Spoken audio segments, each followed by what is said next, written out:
17절. 장자의 상속권에 관한 말씀입니다.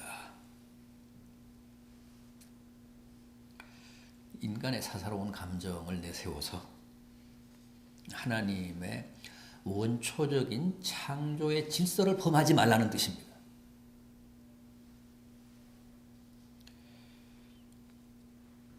이때는 일부 다처가 일단 허용이 되던 시대니까 한 남자가 이제 아내를 여러 둘 수가 있는데, 덜 사랑하는 아내의 아들이라고 해서 배제하지 말라는 거죠. 자기가 더 사랑하는 아내의 아들이라고 해서 차남인데도 그 장자권을 그 아들에게 계승해서는 안 된다는 겁니다.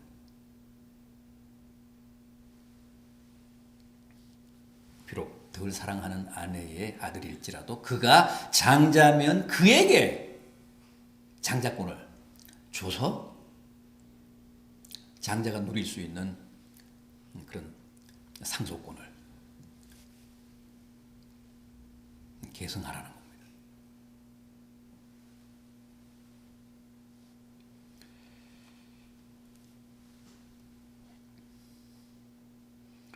만약에 그렇게 하지 않으면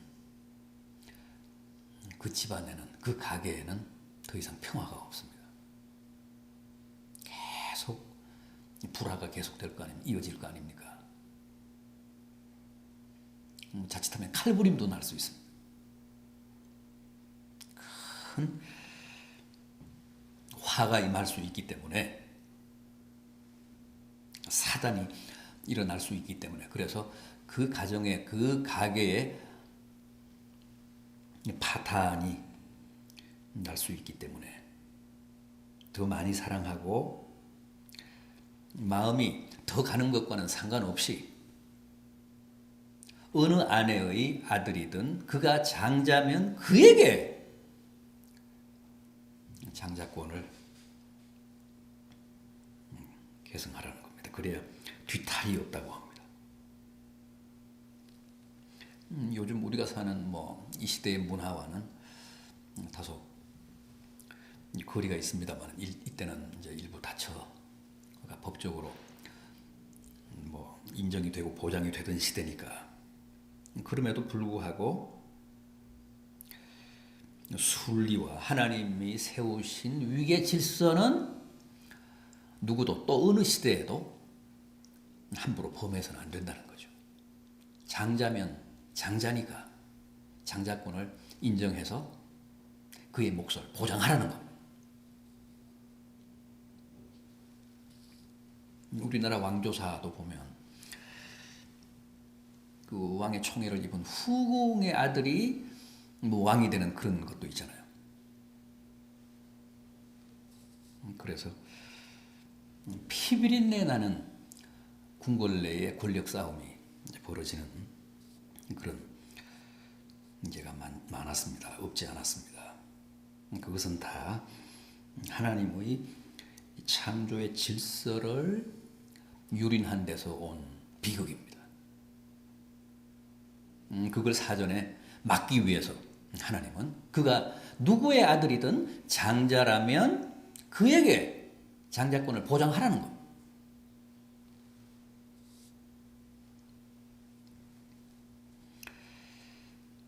다음 18절 이하는 패역한 아들에 대한 처벌입니다.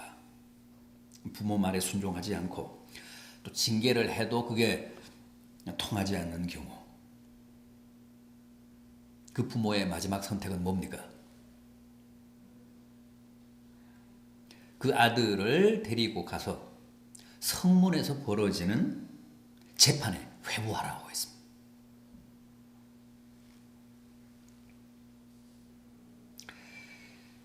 재판관들인 그 성읍의 장로들에게 고소하라는 겁니다. 재판은 항상 성문에서 벌어졌잖아요. 성문 앞 광장에서 열렸습니다.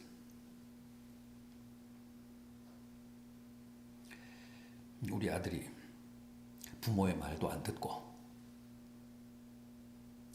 징계를 해도 통하지 않고 밤낮 방탕하게 굴며 술독에 빠져서 삽니다. 그렇게 장로들에게 고소하라는 거예요. 그래서 장로들이 사실을 이제 확인한 다음에 그게 인정이 되면 어떻게 하라고요? 그 성읍 사람들이 다 돌을 던져서 처단하라고 합니다. 죽이라고 합니다. 그래서 다른 사람들에게 두려움을 갖게 하라. 본보기로 삼으라.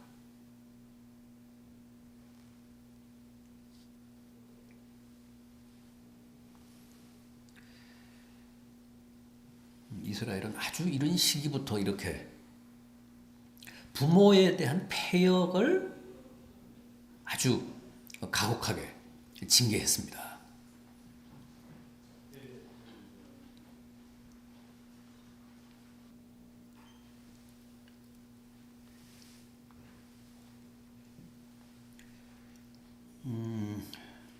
왜 이렇게 부모에 대한 반역이나 불효에 대해 가혹하게 징계하고 처벌하라고 하나님이 명령하셨는가?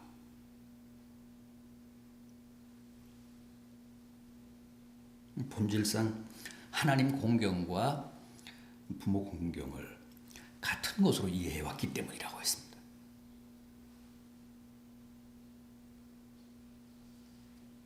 부모 공경이 무책임하고 불성실하면 하나님 공경에 대해서도 그럴 수밖에 없다고 믿었고, 또 부모 공경에 성실한 사람은 하나님 공경에도 성실하다는 게 성경의 기본적인 인식이고 가르침입니다. 아무튼 부모 공경의 연장선상에서 하나님에 대한 공경을 이해를 했습니다. 그래서 흔히 말씀하는 게 눈에 보이는 부모를 공경하지 못하면 눈에 보이지 않는 하나님을 공경할 수 없다. 우선적으로 눈에 보이는 부모를 공경해야 눈에 보이지 않는 하나님도 공경할 수 있다. 육신의 부모와 영혼의 부모에 대한 공경을 본질상 같다고 이해를 했기 때문에 이렇게 부모에게 불효하고 부모에게 불손한 자녀에 대해서는 아주 가혹하게 징계하고 처벌하라고 명령을 하셨습니다.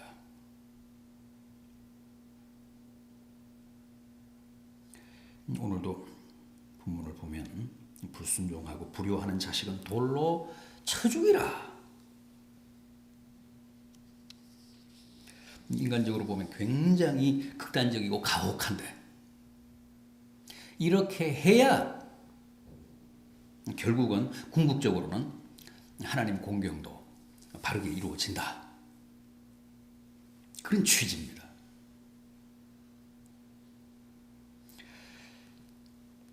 그리고 마지막 그 22절이 하는 율법에 의해 죽임을 당한 자를 나무 위에 다는 규례인데 구약시대 때는 그렇게 했습니다. 예를 들어서 부모에게 불순종해서 돌에 맞아 죽은 사람이 있으면 죽은 즉시 그 장례를 치르는 게 아니고 일단 나무에다 걸었습니다. 그래서 성읍 사람들에게 죽은 뒤에도 모멸과 수치를 당하게 했습니다. 왜냐하면 나무에 달리는 자는 하나님의 저주를 받은 자이기 때문에, 저주를 받아 죽은 자이기 때문에 수치를 당해 마땅하다는 겁니다. 수치를 당해 옳다는 거예요. 그래서 나무 위에 달았는데 뭐라고 말씀하시느냐 하면 그 밤새도록 나무 위에 시체를 두지 말라. 그러니까 낮 동안만 나무에 달고 밤에는 그 나무 위에 두지 말라는 거예요.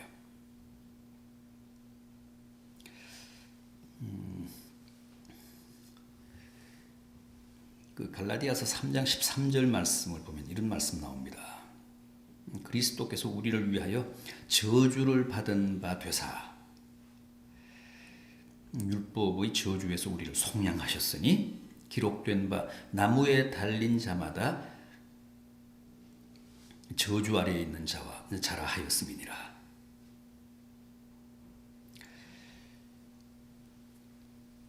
주님은 나무에 달리셨죠. 주님은 십자가에 달리셔서 돌아가셨습니다. 그런데 오늘 이 본문 23절 하반절에도 보면 나무에 달린 자는 하나님께 저주를 받았음이니라. 따라서 주님도 나무에 달려 돌아가셨기 때문에 하나님의 저주를 받은 자입니다. 왜 주님이 저주받아 나무에 달리셨을까요? 주님의 죽음은 속량의 죽음이기 때문에 사실은 우리가 돌에 맞아 죽고 나무에 달려야 됐잖아요. 그런데 우리의 죄를 대신해서 주님이 저주받아 죽으시고 나무에 높이 달리셨습니다. 지금 갈라디아서 3장 말씀은 바로 그런 뜻입니다. 주님이 우리를 속량하시기 위해 우리를 구원하시기 위해 대신 죽으시고 대신 하나님의 저주를 받아 나무 위에 높이 달리셨다는 겁니다. 그래서 이제 더 이상 우리는 죽을 일이 없고 저주받을 일이 없다는 거죠. 나무에 달릴 일이 없다는 겁니다. 우리가 주님의 십자가를 바라보면서 항상 그 점을 기억하며 주님께 감사해야 합니다. 주님은 죄가 없으신 분이십니다. 죽어야 할 이유도 없고 저주받아야 할 이유도 없습니다. 그럼에도 주님은 분명히 저주받아 나무에 달리셨다고 합니다. 무슨 사연일까요? 무슨 이유일까요? 바로 우리가 죽고 우리가 저주받아 나무에 달려야 되는데 주님이 우리를 속량하시며 대신 죽으셨고 대신 나무 위에 높이 달리셨습니다. 그래서 이제 우리에게는 저주가 없다는 겁니다. 우리는 더 이상 나무에 달리지 않아도 된다는 겁니다. 우리에게는 더 이상 죽음이 없다는 겁니다. 주님이 높이 달리셨던 십자가가 그 사실을 우리에게 웅변한다는 거예요. 갈라디아서 3장 말씀은 바로 그런 뜻입니다. 분명히 오늘 본문 23절 하반절은 나무에 달린 자는 하나님께 저주를 받은 자라고 했습니다. 주님도 나무에 달리셔서 뭐라고 하셨습니까? 나의 하나님, 나의 하나님, 어찌하여 나를 버리셨습니까? 왜 나를 저주하셨습니까?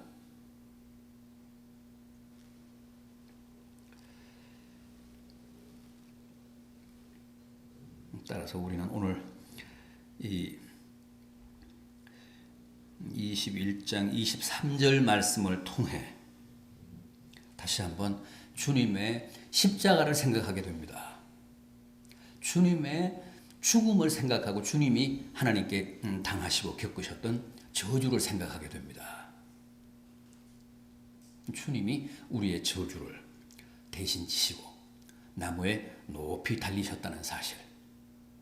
그래서 우리에게는 구원이 주어졌고 더 이상 우리는 죽지 않고 저주를 받지 않아도 우리의 죄의 문제, 허무의 문제, 죽음의 문제가 다 해결이 됐다는 사실을 새삼 깨닫고 주님께 감사해야 옳다는 겁니다. 그러니까 구약 시대의 그 사형수를 나무에 달던 그런 율법은 주님의 십자가의 예표였습니다.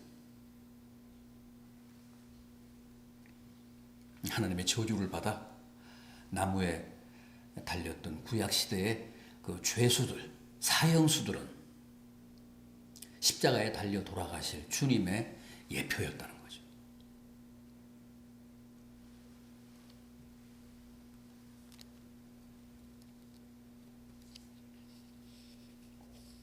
신앙적으로 말하면 주님의 십자가가 없었다면 우리는 지금도 우리가 돌에 맞아야 되고 우리가 저주를 받아 나무에 달려야 합니다. 그런데 주님이 그 저주를 대신 받으셨기 때문에, 그 죽음을 대신 당하셨기 때문에 우리는 더 이상 그렇게 하지 않아도 된다는 거죠.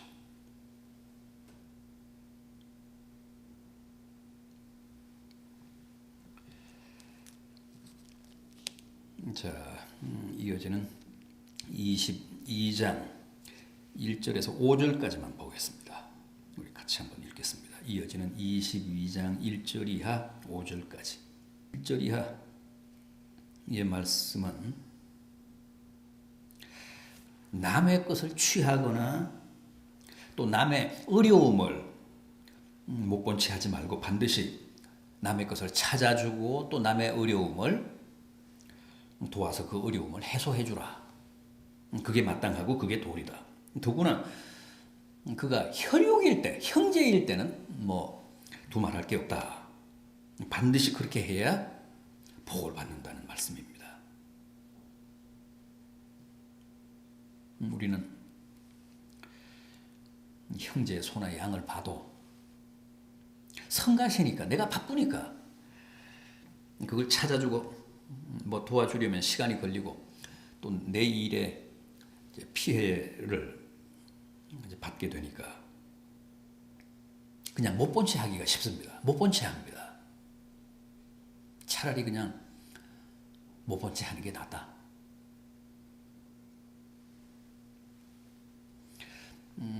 길에 가다가 무슨 남의 지갑 떨어진 것을 보면 그냥 못 본 채 하죠.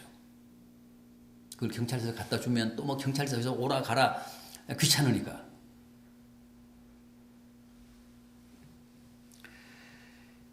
뭐 교통사고 현장을 목격을 해도 우리는 그냥 못 본 채 합니다. 증인이 돼서 뭐 증언을 하면 귀찮아지잖아요. 복잡해지잖아요. 내가 나서서 증언을 해주면 정말 피해 당한 사람은 더없이 고마워할 텐데, 또 그 사건을 아주 잘 처리하고 해결할 수 있을 텐데, 우리는 내가 귀찮다는 이유로, 내가 성가시다는 이유로 그런데 잘 개입을 하려고 그러지를 않습니다. 갈수록 그런 경향이 농후해지는 것 같습니다. 그런데 성경은 그렇게 하면 못 쓴다고 합니다. 안 된다고 합니다. 내가 좀 불이익을 당하더라도, 내게 좀 뭐 시간적인 혹은 뭐 물질적인 어떤 그 불이익이 오더라도 그런 걸 감수하면서라도 적극적으로 나서서 남을 돕는 게 옳다고 합니다. 남이 잃어버린, 형제가 잃어버린 소와 양을 찾아주는 게 맞다고 합니다.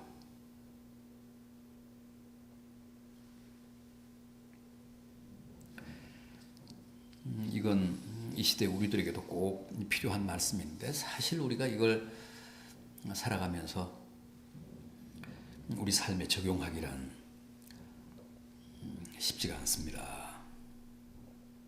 그죠? 못 본 채 하는 게 미덕이라고 생각을 합니다. 그런데 성경은 못 본 채 하지 말고 반드시 형제를 도우라. 그래서 어려움에 처한 형제를 구하라.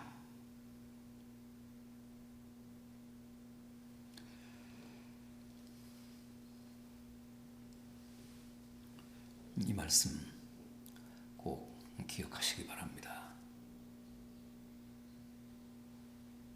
다소의 불이익을 감수하는 한이 있어도 내가 본 것, 내가 목격한 것, 내가 마땅히 거기에 개입해야 될 어떤 사건에 대해 회피하거나 고의적으로 외면하지 말라는 말씀 꼭 마음에 새기시기를 바랍니다. 그리고 오늘 우리가 함께 본 본문 마지막 절인 5절입니다. 여자는 남자의 의복을 입지 말 것이요 남자는 여자의 의복을 입지 말 것이라. 이같이 하는 자는 내 하나님 여호와께 가증한 자이니라.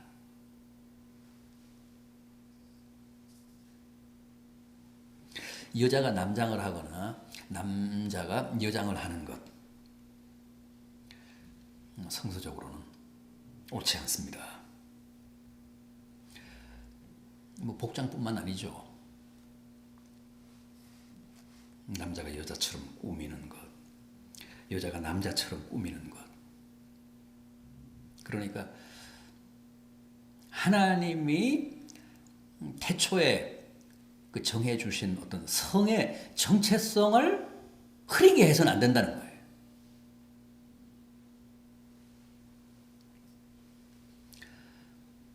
유니섹스가 요즘은 뭐 트렌드잖아, 대세잖아요.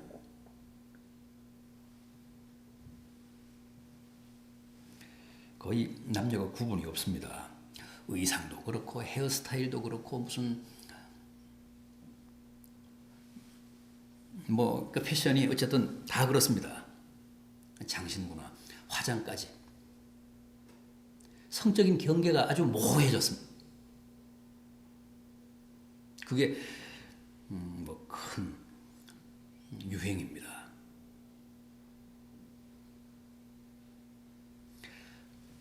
또 무슨 성을 인위적으로 바꾸기도 하잖아요. 남자였는데 여자가 되고 여자였는데 남자가 되고 막 그렇게 합니다.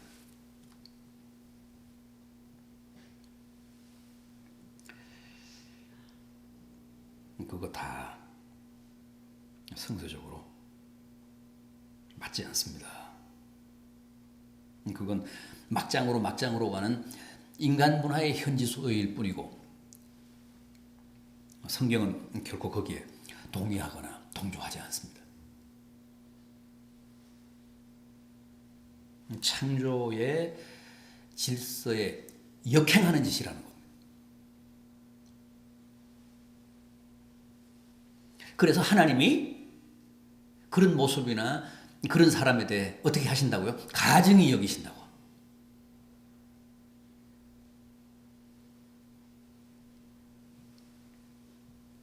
모두가 순리에 맞게 사는 게 옳다. 하나님이 태초에 제정해 놓으신 창조의 질서를 존중하며 살아야 한다. 성적인 경계를 모호하게 하는 것은 신앙적이지 않고 성서적이지 않다는 거예요. 하나님의 뜻에 부합되지 않는다고 합니다.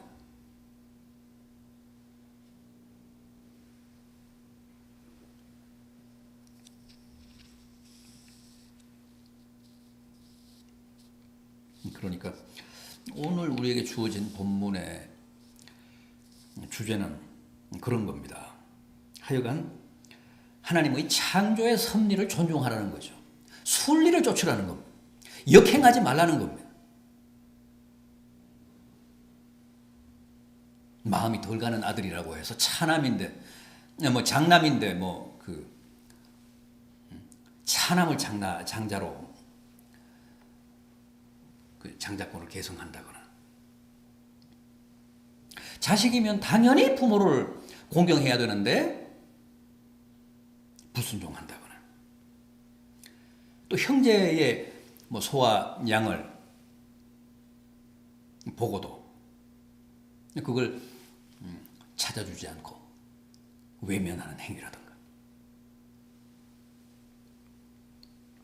남자가 여장을 하고 또 여자가 남장을 하는 그런 것들은 다 위배된다는 거죠. 창조의 질서에 하나님이 수립하신 순리에 그것은 하나님이 경멸하신다. 하나님이 다 아름답게 보시지 않는다는 겁니다. 가증히 여기신다.